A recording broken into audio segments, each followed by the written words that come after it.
to Kingdom Keys, the official pregame podcast for Arrowhead Pride. I am Nick Schwerdt with Maurice Elston, Nate Christensen. Fellas, it's been a couple of weeks. The Chiefs had their bye week after the win over the Dolphins in Miami.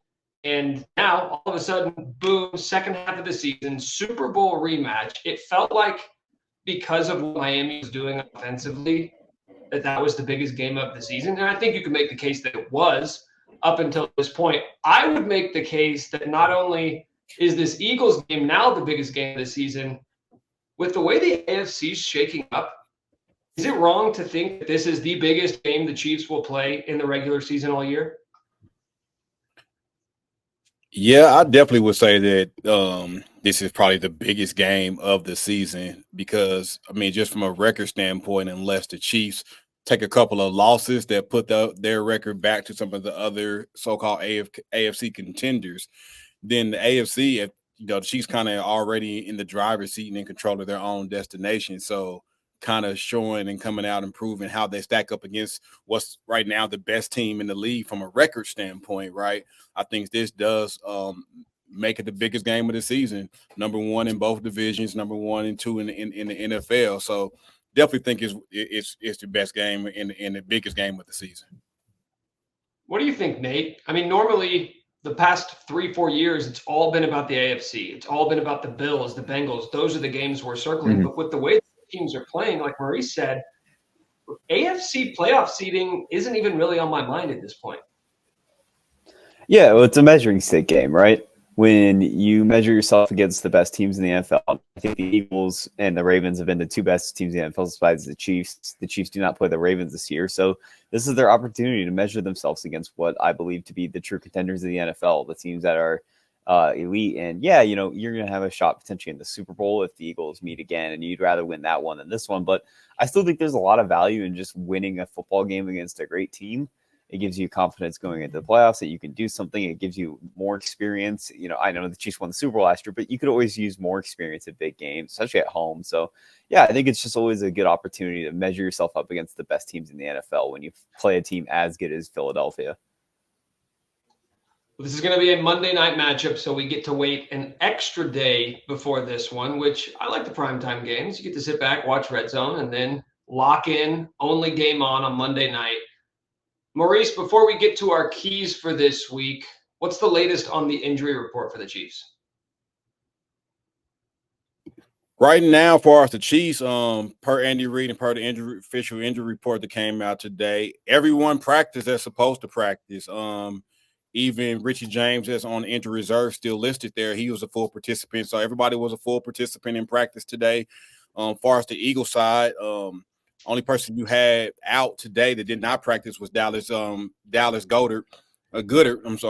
And then you had a limited participant in practice in Julius Evans, the safety, and everybody else on the injury list was full participants. So looks like both teams are coming into this game fairly healthy, outside of Nick Bolton, who, of course, for the Chiefs is still on injury reserve with the wrist injury. So, yeah, fairly healthy team on both sides of the game, it looks like this week, which is good. Yes.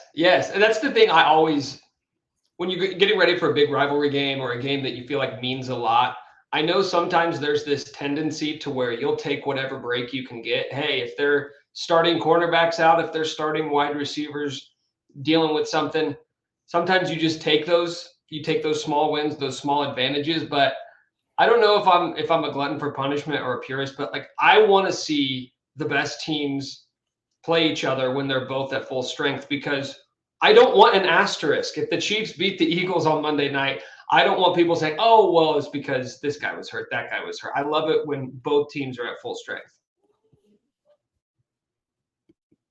Absolutely. When you get both teams at full strength, I think that's when you really like Nate was saying, with the measuring stick where you can measure yourself against the best. It's hard to do that when key people is missing, because people always use that excuse, well, we didn't have such and such.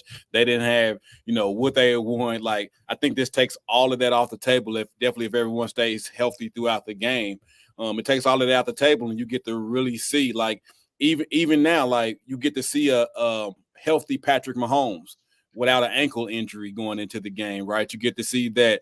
I know they were saying Jalen Hurts was a little banged up, but nothing up. He's not on the injury report, so we're not going to let that excuse ride, right? So we get to see everybody at their full strength, and it's gonna be an exciting game, man. Yeah, he was injured a couple of weeks ago. They asked him after the game. He said, I'm going to be fine. So I'm going to take him at his word. All right, let's get to the keys for this one. Nate, we'll start with you. What do you got for us? Yeah, so looking back at last year's Super Bowl against the Eagles, what was the big difference in the second half of that game? It was the first drive coming out of halftime, and the Chiefs went under center. They put 3 tight ends on the field, and they ran the football. And that was the theme of the entire game, too. They used it as the way to help get Travis Kelce going in the middle field. And that was a theme of last year's Chiefs team. Last year, I'm just going to use expected points added, which is EPA. For people that listen that don't know what that means, it's basically just like weighing kind of plays by situation instead of using like yards per play. Last year, the Chiefs in 10% of their snaps played with 3 tight ends on the field, and they averaged 0.35 EPA per play, which would be like double the best offense in the NFL right now. So they've been they shredded teams out of that last year. This year, it hasn't been as successful for the Chiefs. It's still not bad. They average 0.1 EPA per play. The success rate is lower, which 0.1 EPA per play still is like a top 5 offense. So that's really good. But that's still a noticeable drop off from where they were last year. And I think some of it, honestly, is the fact that Jody Fortson is hurt. I think some of it is the fact that the Chiefs, there's more film on how to stop it. Last year was more of a novelty. This year, it's a lot more of just like a thing teams prepare for. But against this Eagles team, that's something you probably want to do again, right? The defensive line is still very formidable. They're still not great in the second level at linebacker, at safety especially. Like those 2 positions are a bit of a problem. So I want to see the Chiefs get back to their old ways when they have 3 tight ends on the field. I want them to have the explosive passing, then they'll run the ball. Those have been 2 things they've struggled at this year for the most part. And my hope is that this specific matchup, they can get into heavy personnel and kind of get back into a rhythm of where they were last year. I apologize if you missed this, Nate, but are they running those heavy sets less than they were last year? Or is it just no? They're actually it's 9. I think it's 9% this year, 10% last year. So it's like literally the exact same amount. It's just not working as well.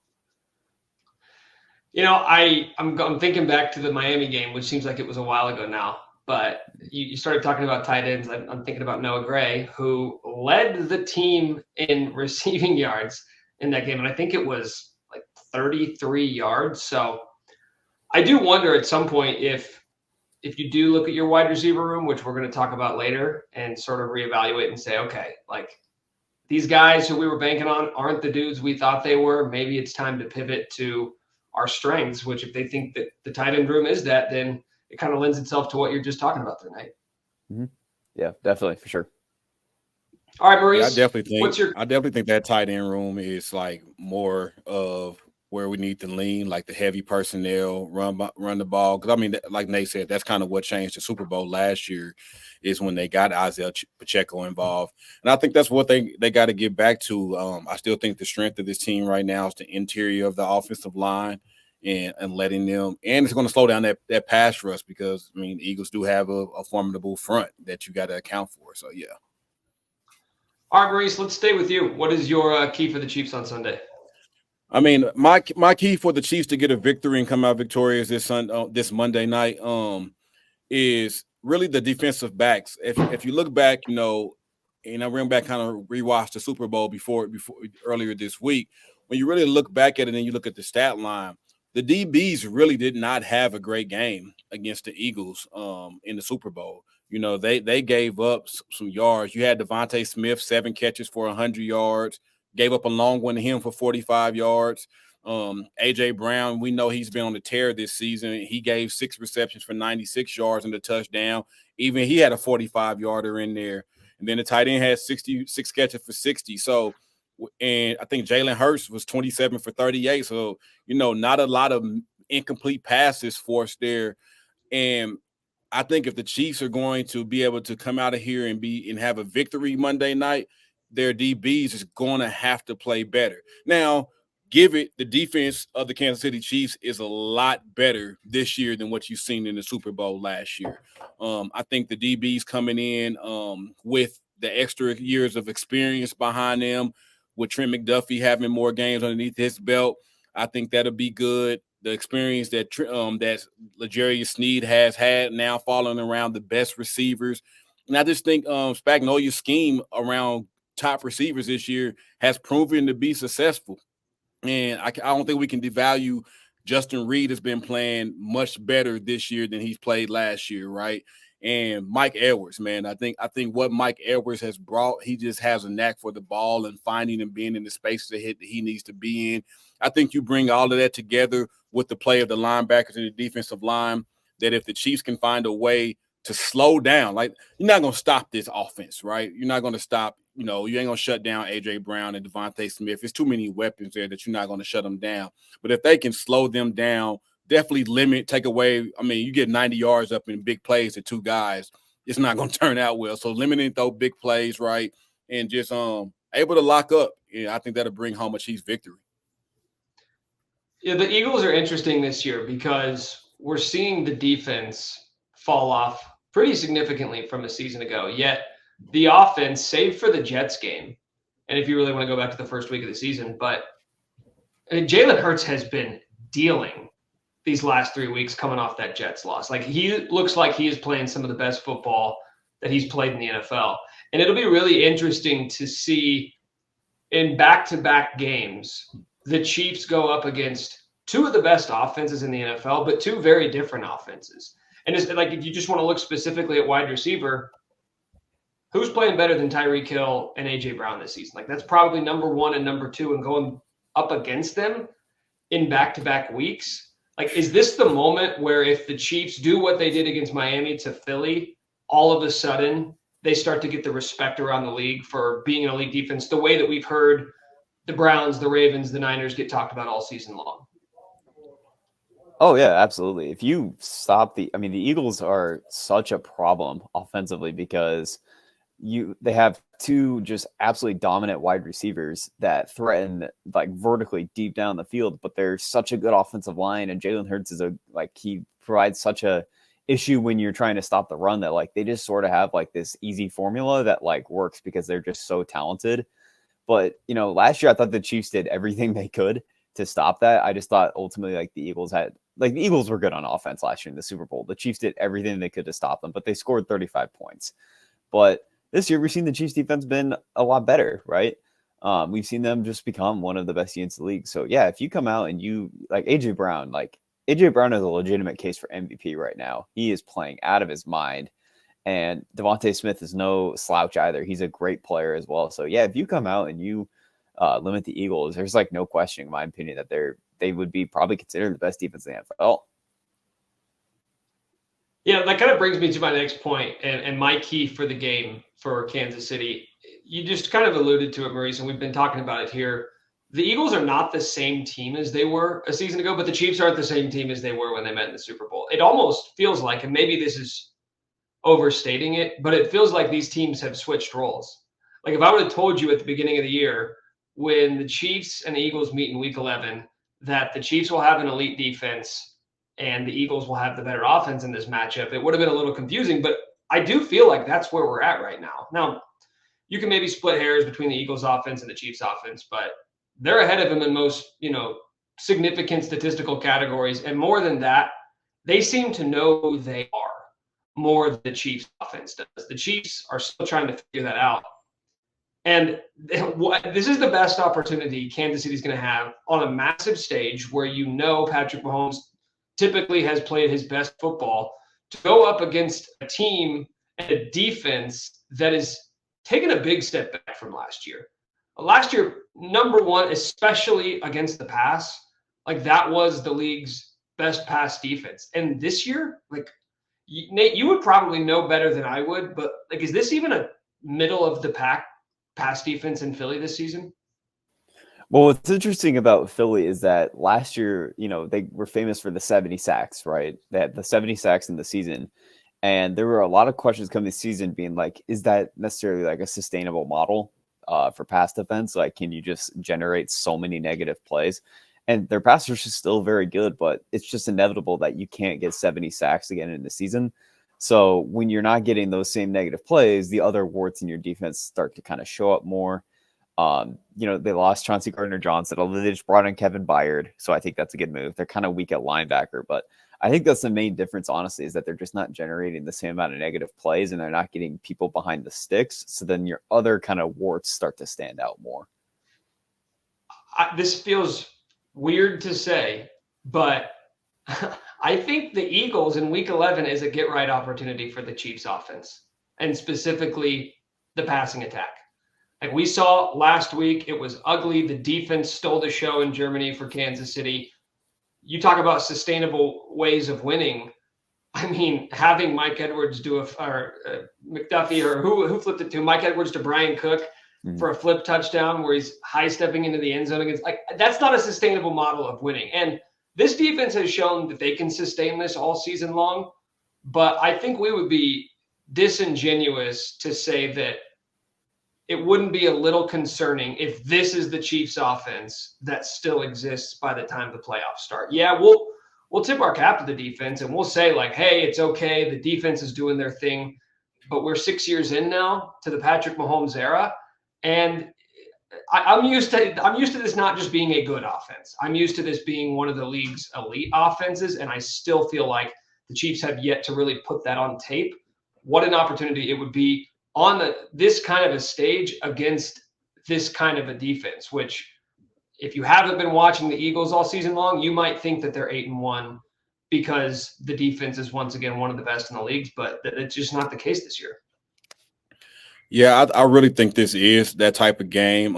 I think it's about time, for everything to come together. You're coming off the bye week. You really had a chance to really dive in and see, as coaches, you would hope and figure out what's going on here with the Chiefs in their offense and their receivers. And I think it's about time where they're going to have to put it all together because, like you said, Nick, as good as the defense has been playing, we need the offense to go to another level if they're going to repeat as Super Bowl champions or even make it back to the Super Bowl. At some point, this offense has to click and think about it. You've seen spurts of it.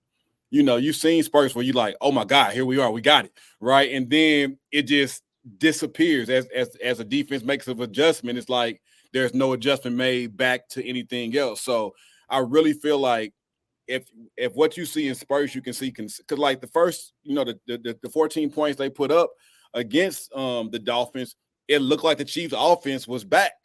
And then all of a sudden, second half, it just went away. So if they can get consistent and not just in spurts, and the people that you're paying, like the MVS, can start connecting downfield, stretching that defense where somebody has to respect it, that's when you see the change. And maybe that person's Mecole Hardman. Like, maybe just the threat of his speed and knowing the offense can start to open some more things up underneath where you got to respect some of that long speed. Because I think that's really what's been missing, is there's no respect. They leave them back there, but it's really no respect for somebody to go make a play back there. Yeah, and I think you just kind of mentioned this. I think for the longest time we've been waiting for like a specific guy in that wide receiver room to step up. And sort of week after week, the conversation has been maybe it's Rashee Rice. Maybe they can get Kadarius Toney going. Okay, you brought Mecole Hardman back. Maybe he can do some things. Any of those would be great, but I think I'm beyond the point of like picking a specific guy to say, this is the guy who's about to turn up. This is the guy who's about to figure it out. I'm to the point now where it's like, I don't care who it is. I'll take any of them, quite frankly. Just figure it out. Just give me someone. But yeah, Kadarius Toney's been on a milk carton. Somebody, please do something. I'm going to poke you with a stick. Please go out there, do something, and get this offense going. All right, let's get to some game predictions, boys. Maurice, why don't you start us off? How you feeling? Oh man, I am so torn here. I really am, but I think the Chiefs defense shows up. I don't think they show up in a way that's going to hold the Eagles to the 14 and 17. I think they give up 21. I think you give up 21 here, and here's me hoping that the offense can match that and beat that by a little bit. I'm going to go 28-21 Kansas City. The current spread is, at last check, Chiefs -3. The over-under for this, 45.5. So gone are the days of every single game the Chiefs playing and automatically being like 48 or above. So, Nate, what are you thinking?